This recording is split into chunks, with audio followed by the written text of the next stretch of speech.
Hi, I'm Tema Frank, and I am the Chief Instigator at Frank Reactions. I call myself Chief Instigator because Chief Shit Disturber just was a little too rude. And my focus is on helping organizations figure out how they can provide consistently great customer experience, especially now that we're in a digital era where there's constant social media attention and a lot more potential pitfalls out there and a lot more competition.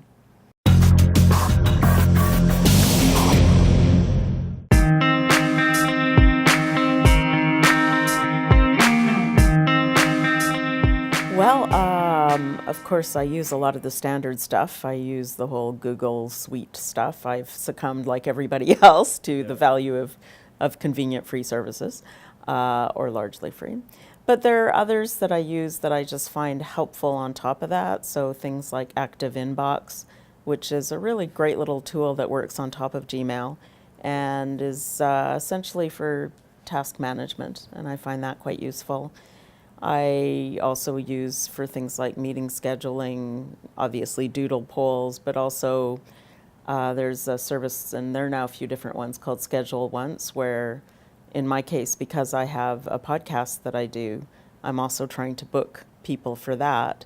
And rather than a dozen back and forth interviews, I just send them to a link. So it's, meetme.so/Tema Frank, and they can just pick a time that's convenient for both of us. So I find that's a real time saver for me as well. Mm-hmm. And then, your standard tools like MailChimp and Lead Pages, various social or digital media marketing tools.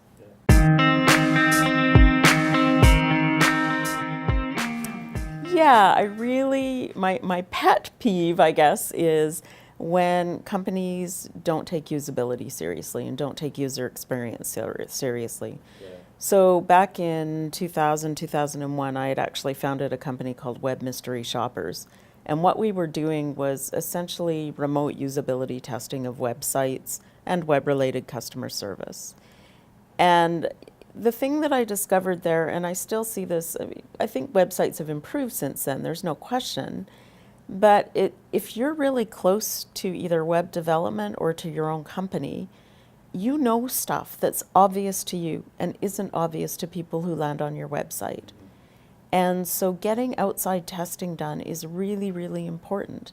And I fell victim to that too. I remember when we started the company and we had a survey that our potential mystery shoppers had to fill in, and it went over a couple of pages.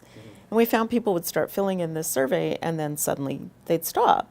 And then they'd send me these emails saying that my survey didn't work. And I finally found out that what was going on is, in a computer programmer's mind, when you wanted to move to the next tab, you would press Shift, I guess it was. Whereas in a consumer's mind, you finish what you're writing there, you press Enter. Enter was submitting the page. And that was so obvious to the programmers, so not obvious to everybody else. So it's so easy for things like that to happen. And the longer you've worked in web-related stuff, the more obvious it is to you. And the same thing really happens with companies. I see this all the time where companies think that it's really obvious that you'll find, they'll give some cutesy name to services. Mm-hmm. And they'll think that it's going to be obvious to people, and it isn't. Yeah. So sometimes it's better to just use the standard terminology so people can find what it is that you're offering easily.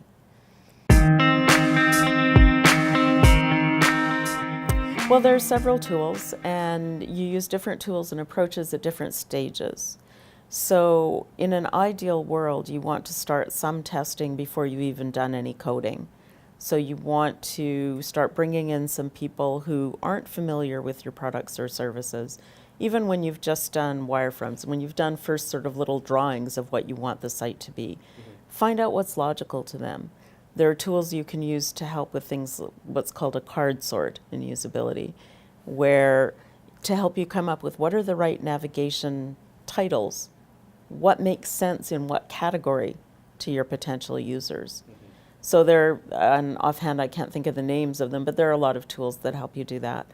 Then once you've actually got a site that's ready for testing, there are tools like usertesting.com, where you can actually get video of somebody who's doing kind of what they used to do in a lab environment. So they've got a camera on them, and as they're working through the site, they're giving feedback about what they're experiencing, where they're hitting barriers. And that's good if you only need to test with a few people. If you want to test with a much larger sample, and the problem with user testing is if you're going through video with hundreds of people, you're going to be at it forever. So for a simpler type of testing, but with a larger sample size, there are tools like Loop 11, where you can get a large number of testers to test little aspects of the site as well. Honestly, I'm exploring new tools right now. I'm really intrigued to see what tools exist and are coming on stream for two things. One is for video, or for mobile. Yeah. And mobile has such exciting potential as a testing tool, not just for websites, but for consumer behavior generally.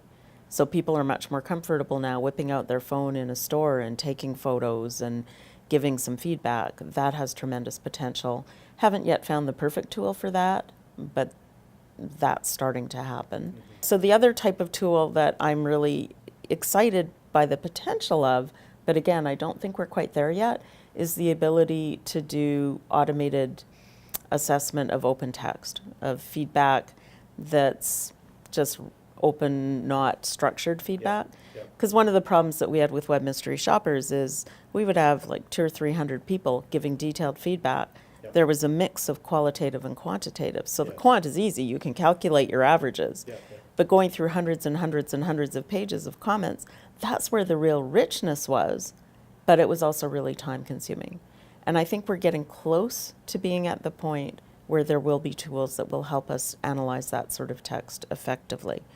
It's still, I think, at this point being oversold. I don't think we're there yet, but we're getting closer. That's all I've got to add, other than the fact that if people care about customer experience, I have written about the topic.